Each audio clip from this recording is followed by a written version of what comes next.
They say the internet is full of lies, but some stories feel too real to ignore. Whispers in the dark, shadows that move when no one's there. On our scary stories, the truth hides in plain sight, and sometimes it follows you. Something walks whistling past my house every night at 3:03. Every night, no matter the weather, something walks down our street, whistling softly. You can only hear it if you're in the living room or the kitchen when they walk by, and it always starts at exactly 3:03. The sound starts faint, somewhere near the beginning of the lane near the Carson place. We're towards the middle of the street, so the whistling moves past us before fading away in the direction of the cul-de-sac. When I was younger, my sister and I would sneak into the kitchen some nights to listen. Mom and Dad didn't like that, and we'd catch hell if they found us out there, but they were never too hard on us since we always stuck to the one big rule. Don't try to look at whatever was whistling. My neighborhood is a funny place. I've lived here since I was 6 and I love it. The houses are small but well kept, good-sized yards, plenty of places to roam. There are a lot of other kids here my age. I turned 13 back in October. We grew up together and would always play foursquare in the cul-de-sac or roam around from back porch to back porch in the summer. This was a good place to grow up. I'm old enough to see it. And there's only the two strange things here, the night whistling and the good luck. The whistling never bothered me much. Like I said, I couldn't even hear it from my bedroom. But Mom and Dad don't like talking about it, so I've stopped asking questions. My dad is a strong guy, tall and calm. He has an accent since he moved to the US as a kid. His family, my grandparents, they're from the islands. That's what they call it. My dad, the only time he isn't so calm is if the whistler comes up. He talks a little quicker then, eyes move faster, and he tells us not to think about it so much and to always remember the one rule, the big rule. Don't try to look outside when the whistler goes past. Not that we could look even if we wanted.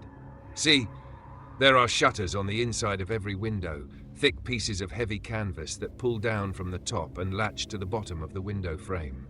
Each latch even has a small lock, about the size of what you'd find on a diary. My dad locks those shutters every night before we all go to bed and keeps the key in his room. My mom, I don't know what she thinks about the whistling. I've seen her out in the living room before at 3:03 when the sound starts. I could see her if I cracked my door open just an inch to peek. She's not out there often, at least I haven't caught her much, but once or twice a month I think she sits out there on our big red couch just listening. The whistler has the same tune every night. It's cheerful. Da-da-da-da-da-dum. Da-da-da-da-da-dum. Remember how I said there are two odd things about where I live? Well, besides our night whistler, everyone in my neighborhood is really lucky. It's hard to explain, and Dad doesn't like us talking about this part much either, but good things just seem to happen to people around here a lot. Usually it's small things, winning a radio contest, or getting an unexpected promotion at work, or finding some arrowheads buried in the yard. You know, the authentic kind. The weather is pretty good, and there's no crime, and everybody's gardens bloom extra bright in the fall. A million little blessings I've heard my mom say about living here. But the main reason we stay here, why we moved here in the first place, is my sister Nola. She was born very sick, something with her lungs. We couldn't even bring her home when she was born, only visit her in the hospital. She was so small, I remember, small even compared to the other babies. A machine had to breathe for her. We moved into our house here to be closer to the hospital. As soon as we moved here, Nola started getting better. The doctors couldn't figure it out. They chalked it up to whatever they were doing, but we all could tell they were confused. But my parents knew, even I knew, Nola getting better was just another of the million little blessings we got for living in our neighborhood. So that's why we stayed even after we found out that for every small miracle that happens here every day, now and then, some bad things happen. But they only happen if you look for the whistler. See, our neighborhood has a welcoming committee. They show up with macaroni casserole and a gift basket and a manila folder whenever someone new moves in. They're very friendly. 4 people showed up when we moved in 7 years ago. The committee made small talk, gave me a Snickers bar, and took turns holding Nola. It was her first week out of the hospital, so they were extra careful. Then the committee asked to speak to my parents in private, so I was sent to my room where I still managed to hear nearly every word. The welcoming committee told my parents about how nice the neighborhood was, really exceptionally, hard to explain kind of nice. And then they told my parents about the even harder to explain whistling that happened every morning at 3:03 and ended at the tick of 3:05. The group, our new neighbors, warned my parents that the whistling was quiet, would never harm or hurt us as long as we didn't look for what was making the sound. This part they stressed, and I pushed my ear into the door, straining to hear them. People who went looking for the whistler had their luck change, sometimes tragically. A black cloud would hang over anyone that looked. Anything that could go wrong would. The manila envelope the committee brought over contained newspaper clippings, stories about car crashes and ruined lives, public deaths and freak accidents. Not everyone dies, I heard the head of the committee tell my dad, but the life goes out of them. Even if they live, there's no light in them ever again, no presence. My mom, I could tell she wasn't taking it seriously. She kept asking if this was some prank they'd play on new neighbors.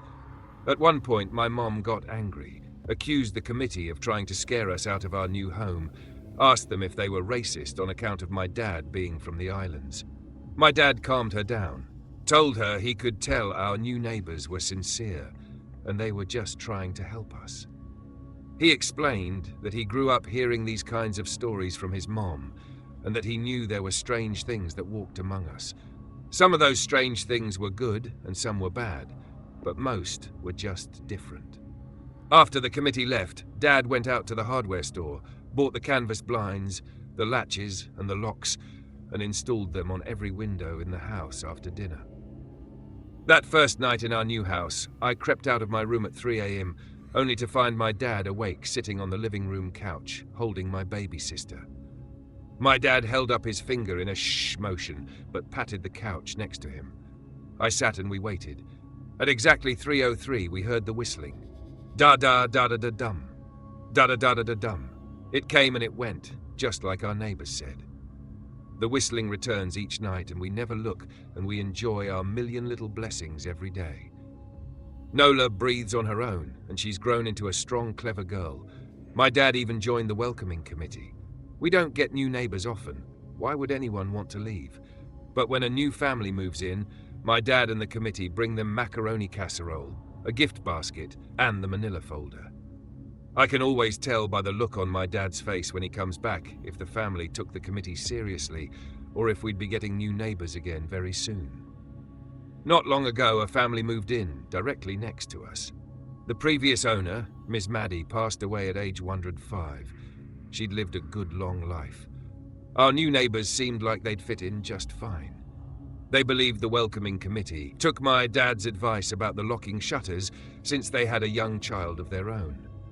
Whatever newspaper clippings were in that manila envelope, whatever evidence, my dad never let us see.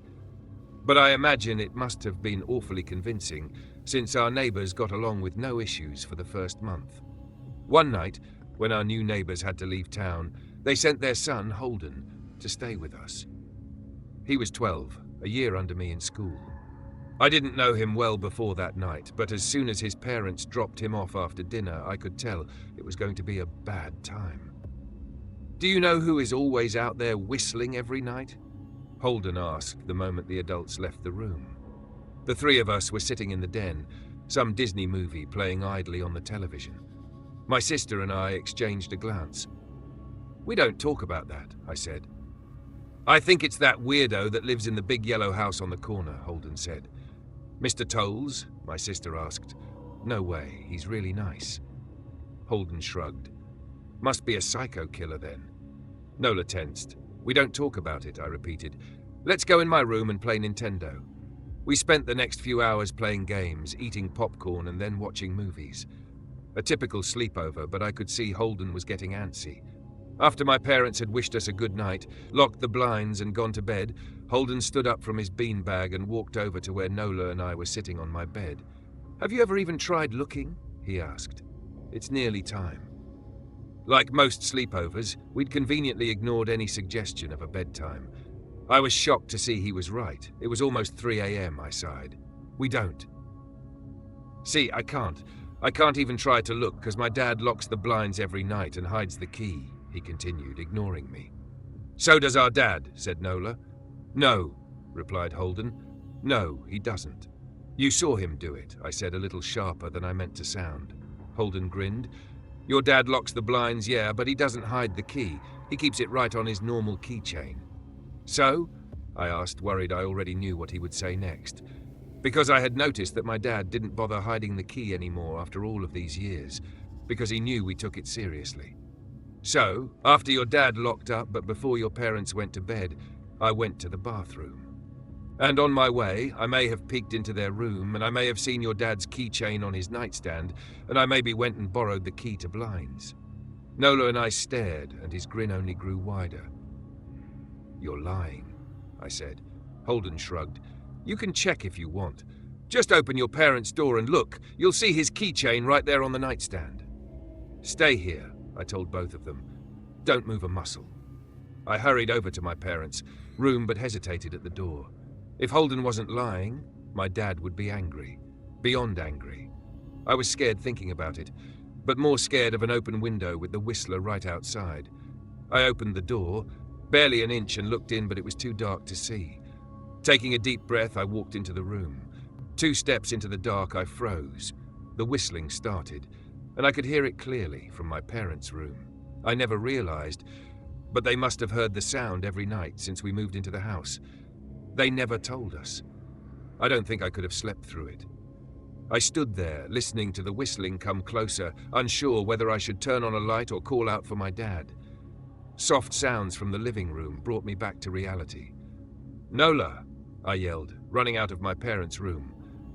Holden and Nola were standing near the front door next to a window. Holden wasn't lying. I could see him fumbling with the lock on one of the blinds. I heard a click. He did have the key. Holden let out a quick laugh. Nola stood next to him, hunched up, afraid but maybe curious. The whistling was right outside our house now. I think I made a sound, called out. I can't remember. Time felt frozen, clock hands nailed to the face, but I found myself moving. I'm not fast, I've never been athletic. Somehow, though, I covered the space between myself and Nola in a moment. My eyes were locked on her, but I heard Holden pull the blind all the way down so it could release. I heard the snap of it start to raise, and I heard the whistling just on the other side of the window. But I had my arms around Nola, and I turned her so she was facing away from the window. At the same time, I jammed my eyes shut. The blind whipped open, the whistling stopped. I felt Nola shaking in my arms. Don't look, okay? I told her. Don't turn around. We were positioned so that she was facing back towards the hallway, and I was facing the window. My eyes were still closed. I felt her nod into my shoulder.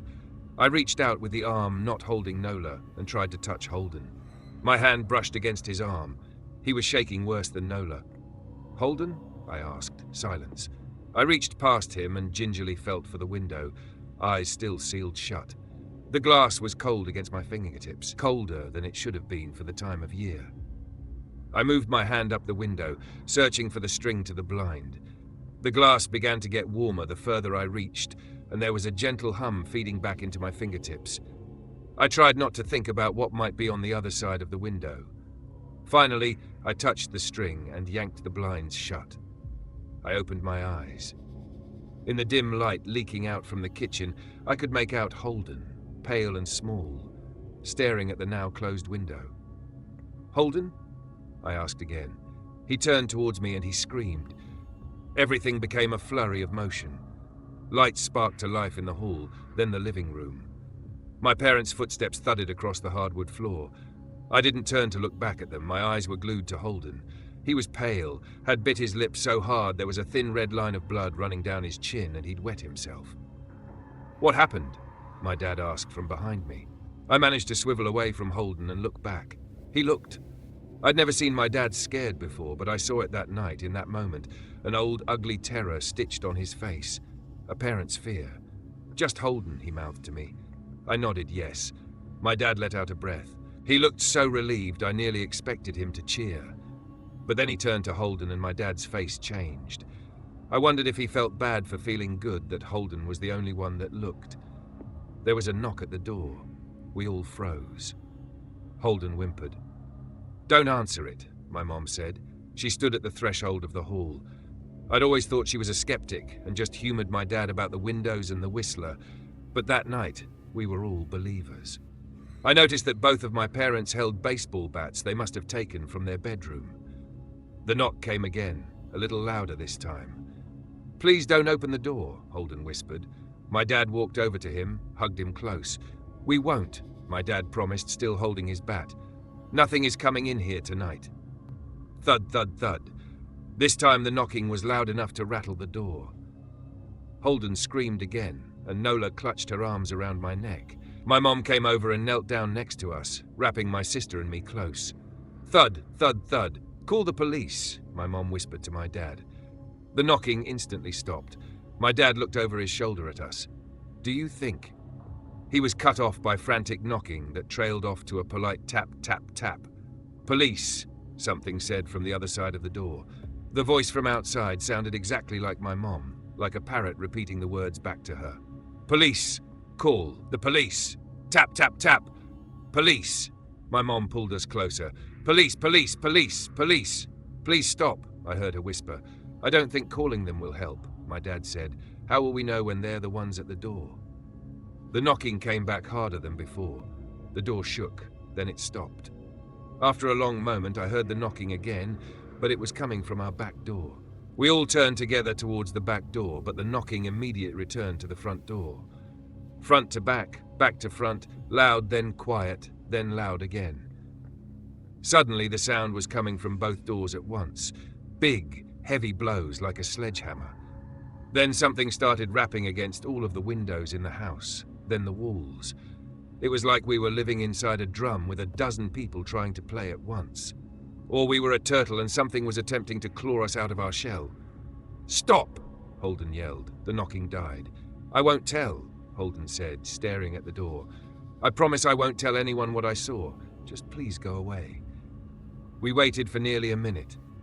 Then we heard it, a soft tap, tap, tap coming from the window Holden had looked through earlier. Holden started to cry, sobbing like a prisoner watching gallows being built outside their cell. My dad held him, brushed his hair but never lied to him, never told him things would be okay. The tapping at the window went on for the rest of the night. We huddled together in the living room for I don't know how long. Eventually, my mom tried to take us kids into my room while my dad stayed to watch the door. But the second we moved into my bedroom, the knocking came back, so loud it was possible to ignore. I was afraid the door couldn't take it. We went back to the living room and the knocking stopped. Only the tap, tap, tap on the window remained. None of us slept that night. The tapping stopped around 7 a.m. That's about the time the sun comes up here. We waited another 2 hours before my dad opened the blinds from one window. He made us all go back to my parents' bedroom first. I heard him open the door, then come back in. "Okay," he told us. "It's done." Holden's parents came back around lunchtime. My mom and dad walked Holden over to his house, and they all went inside for quite a while. Nola and I watched from the window. She stuck to me the whole day, right at my side, sometimes holding my hand. When my parents came back, they looked grim, but wouldn't tell us what they said to Holden's family. It was a Sunday, so we all spent the day together, ordered pizza and watched movies. That night, everyone slept in my room, Nola and my mom in the bed with me, my dad in a chair he'd pulled over. There was no knocking that night, or any night since.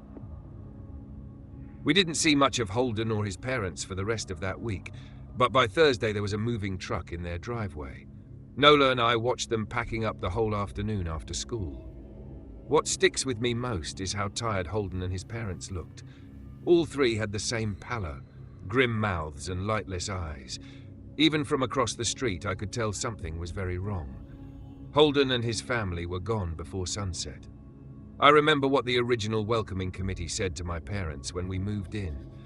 Not everyone who looks at the Whistler dies, but even those that live have the light go out of them and the rest of their lives are full of misfortune.